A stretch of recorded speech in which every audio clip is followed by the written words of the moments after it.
ابھی آپ کے سامنے آیت نمبر 153 آپ کے سامنے لائی جا رہی ہے اور اس پر انشاءاللہ تعالی ہم درس لیں گے۔ رب العالمین فرماتا ہے بعد اعوذ باللہ من الشیطان الرجیم وَأَنَّ هَذَا صِرَاطِي مُسْتَقِيمًا فَاتَّبِعُوهُ وَلَا تَتَّبِعُوا السُّبُلَ فَتَفَرَّقَ بِكُمْ عَنْ سَبِيلِهِ ذَلِكُمْ وَصَّاكُمْ بِهِ لَعَلَّكُمْ تَتَّقُونَ۔ یہ آیت نمبر 153 نہایت جامع آیت اور گزشتہ تمام وصیتوں کو اپنے اندر سمیٹے ہوئے، تمام وصیتوں کی جامع وصیت۔ اگر اسے ایک وصیت پر عمل کر لی جائے وہ تمام وصیتیں اس کے اندر داخل ہو جاتی، پوری شریعت اس کے اندر داخل ہو جاتی، اتنی جامع آیت۔ اللہ فرماتا ہے وَأَنَّ هَذَا صِرَاطِي مُسْتَقِيمًا، یعنی وہ اتلو، اے لوگو آؤ میں تم پر تلاوت کرتا ہوں، میں تمہیں بیان کرتا ہوں، تمہیں بتاتا ہوں کہ جس راستے کی طرف میں تمہیں بلا رہا ہوں، جس اسلام کی طرف تمہیں بلا رہا ہوں، جس قرآن اور حدیث کی تابعداری کی تم سے امید کرتا ہوں، یہ صراط مستقیم ہے۔ صراط مستقیم اسلام، اللہ کا دین جو مکمل سپردگی کا دین ہے، اللہ اور اس کے رسول کے احکام کے سامنے سرنڈر کرنے کا دین ہے۔ سرنڈر کرو اللہ کے سامنے، اللہ کے رسول کے سامنے، اللہ کی توحید کو پختہ کرو اور اللہ کے رسول کی مکمل بلا چنو چرا پیروی کرو۔ یہی میری سیدھی راہ ہے، اسلام کی راہ، قرآن و سنت کی راہ، قرآن مجید اور صحیح احادیث کی راہ جس کی طرف میں تمہیں بلاتا ہوں۔ یہ صراط مستقیم ہے، ہائی وے ہے، سیدھی راہ، مستقیم ہے، بالکل کجن نہیں ہے، اس میں دائیں بائیں ٹرننگ نہیں ہے، سیدھی راہ ہے قرآن اور سنت کی، اس میں کوئی ایچ پیچ نہیں۔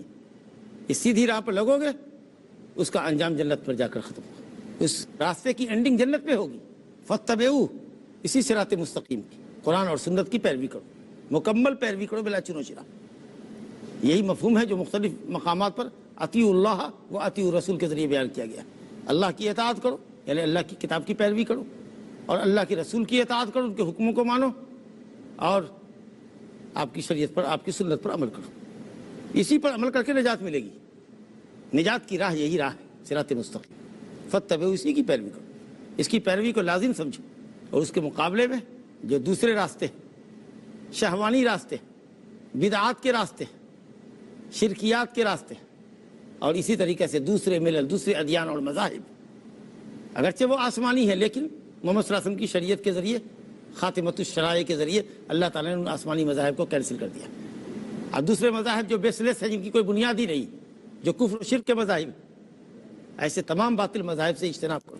اسلام کی راہ کے علاوہ کوئی راہ پسند نہ ہو، اور اسلام کے اندر قرآن اور سنت کی راہ کے علاوہ کوئی دوسری راہ تمہیں پسند نہ ہو۔ فاتبعوا، صراط مستقیم کی پیروی کرو، ولا تتبعوا السبل، اور سبل کی پیروی مت کرو۔ قرآن اور سنت کی ایک راہ ہے، سیدھی راہ ہے، صراط مستقیم کہا گیا۔ اس کے علاوہ جتنی راہیں، بدعات کی راہیں، شہوات کی راہیں، خواہشات نفس کی راہیں، باطل راہیں، مختلف بے شمار۔ اللہ فرماتا ہے ولا تتبعوہ، ان راستوں کی پیروی مت کرو ورنہ نقصان عظیم ہوگا۔ فتفرق بکم عن سبیلہ، شہوات اور بدعات کی راہوں پہ چلو گے، صحیح ٹریک سے ہٹ جاؤ گے، قرآن و سنت کی راہ سے، صراط مستقیم سے ہٹ جاؤ گے۔ انحراف کیا، جہاں مڑے شیطان اچک لے گا۔ نواس بن سمان رضی اللہ عنہ سے حدیث ہے کہ نبی صلی اللہ علیہ وسلم نے فرمایا دیکھو یہ صراط مستقیم ہے، اسٹریٹ وے، قرآن اور سنت کی راہ ہے۔ ایک دائی راستے کے آخری کنارے پر بلا رہا ہے سیدھے آؤ، دائیں بائیں مت ہونا، اور ایک راستے کے اوپر سے کہہ رہا ہے سیدھے جاؤ۔ کہا راستے پر بلانے والا اللہ کا فرشتہ ہے، اوپر سے بلانے والا تمہارا نفس ہے، ضمیر ہے، جاؤ سیدھا۔ اور اس سیدھے راستے کی طرف دونوں طرف دیوار ہے، اور دیواروں کے اندر ڈورز بنے ہوئے ہیں، دروازے بنے ہوئے ہیں۔ ان راستوں کی طرف جھانکو مت، کوئی دروازہ کھولو مت، جھانکو گے تو اچک لیے جاؤ گے۔ یہ شہوات کے، بدعات کی، معصیت کی راہیں ہیں۔ ہر راستے پر شیطان کھڑا ہوا ہے، ہر جگہ باطل کے دعات دندنا رہے ہیں اور تمہیں اپنی طرف کھینچنا چاہتے ہیں۔ اگر مڑے ان کی سنے تو ان کی چرب زبانی میں آ جاؤ گے۔ شیطان انہیں فلسفے سکھاتا ہے، قرآن و سنت سے ہٹنے کے فلسفے سکھاتا ہے۔ اس سے بدعات اور شہوات کی راہوں کی پیروی نہ کرو، کفریہ ملتوں کی پیروی نہ کرو، دین اسلام کے خلاف جو ادیان ہیں دنیا میں رائج ہیں، جو مذاہب، ان سے انحراف کرو۔ فتفرق بکم، ورنہ سیدھی راہ سے ہٹ جاؤ۔ نبی کریم صلی اللہ علیہ وسلم نے اس کی تفسیر فرمائی، صحیح حدیث ہے مسند احمد ابن حبان وغیرہ میں، حضرت عبداللہ بن مسعود رضی اللہ عنہ سے کہ نبی صلی اللہ علیہ وسلم نے ایک اسٹریٹ لائن کھینچی، سیدھی لکیر کھینچی، کہا یہی صراط مستقیم ہے، یہ سمجھو قرآن اور حدیث کی سیدھی راہ ہے، مثال سے واضح کیا، اور دونوں طرف اسٹریٹ لائن کے دونوں طرف ٹیڑھی لکیریں آپ نے، ترچھی لکیریں آپ نے کھینچی، اور کہا کہ یہی سبل ہے جن سے بچنے کی اللہ نے تاکید کی. یہ شہوات کے راستے ہیں، بدعات کے راستے ہیں. ان راستوں میں سے ہر ایک راستے کے سرے پر شیطان کھڑا ہے جو اپنی طرف بلانا چاہتا ہے. خبردار لوگوں، بدعات اور شہوات کے راستوں کی پیروی نہ کرو.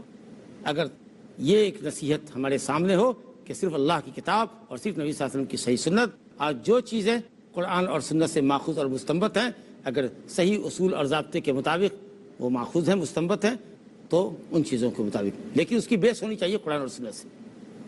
قیاس کی بھی بنیاد قرآن اور سنت کی صحیح دلیلیں ہونی چاہیے، اور قیاس اپنے تمام شرائط کے ساتھ پورے ہوں تو ظاہر ہے کہ نئے مسائل کے اندر علماء اجتہاد کرتے، اجتہاد کی جو شرطیں ہیں صحیح، وہ ان شرطوں کے ساتھ اجتہاد ہو تو دین مکمل ہے الحمدللہ. اس پر آپ کو عمل کرنا ہے، بدعات اور شہوات کی راہوں سے بچنا ہے. اللہ فرماتا ہے کہ اگر ان وصیتوں پر عمل کر لوگے تو متقی بن جاؤ گے. اور جیسا کہ میں نے پچھلے درس میں بتایا کہ ترمذی میں حضرت عبداللہ بن مسعود رضی اللہ عنہ سے روایت ہے کہ نبی صلی اللہ علیہ وسلم، یہ 3 آیات محکمات ہیں، اور حضرت ابن مسعود فرماتے ہیں، ان کا موقوف قول ہے، صحابی کا قول ہے، اس کو موقوف روایت کہتے ہیں، کہ جس کو وصیت دیکھنی ہو، اللہ کی وصیت دیکھنی ہو، نبی صلی اللہ علیہ وسلم کی وصیت دیکھنی ہو، اسلام کی غیر منسوخ وصیت دیکھنی ہو، جس میں تمہارے عقیدے کی، تمہاری عبادت کی، تمہارے معاملات کی، تمہاری معاشرت کی، تمہاری سماجیات کی اصلاح ہوگی، اس کو چاہیے کہ وہ سورہ انعام کی ان 3 آیتوں کی تلاوت کرے. اللہ رب العالمین ہمیں ان آیتوں پر مکمل عمل کرنے کی توفیق عطا فرمائے.